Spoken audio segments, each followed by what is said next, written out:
I wanted to talk for a minute today about why the Myers-Briggs. If you've typed yourself already, then you know it can be just fun to know more about your personality and have those aha moments like, oh, that's why I do that. But we can actually harness the power that the knowledge of this test brings us about ourselves to change habits. Because anyone who's read one of my favorite books, The Power of Habit, knows that you can't change something until you know it. You can't move forward until you know where you are. And you can't harness the power of affecting a change until you realize why you're ending up in the same position over and over again and make a roadmap to move forward, which is what I do with my coaching clients. So let's give an example of someone who is an INFP. That's their Myers-Briggs type. So people of that type, not because of the I, the N, the F, or the P, but an amalgamation of that type, and these types are complicated. There are many, many levels. People of that type tend to revert to fantasy when they are overwhelmed. When the reality of life just gets to be too much, they say, you know, let me dream about how I want things to be and what a perfect world would be like. And if I had $1 million, how would I change things? That's an escape mechanism. They seem to themselves like they are doing something very productive and envisioning how they want things to be, but there's zero motion, there's inertia there. And that's a sort of mechanism to avoid reality.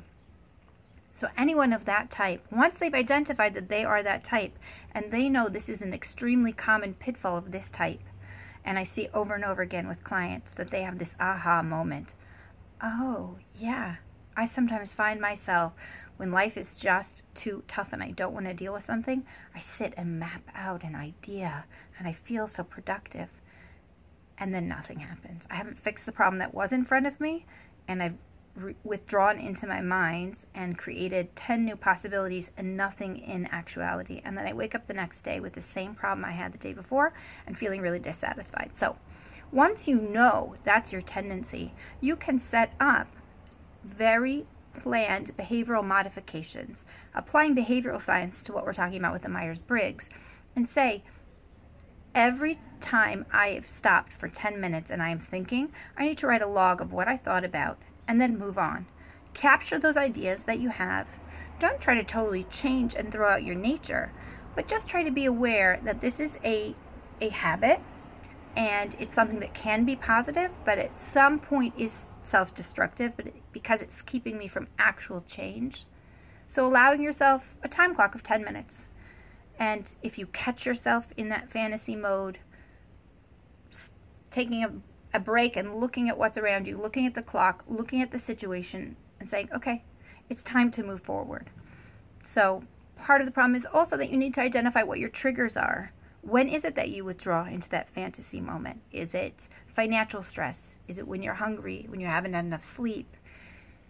Is it after an argument with someone? Because INFPs don't love conflict. Conflict's very hard for them. They need harmony. So often the trigger for them will be they got in a disagreement with a friend and they made it okay for harmony's sake. They didn't assert themselves.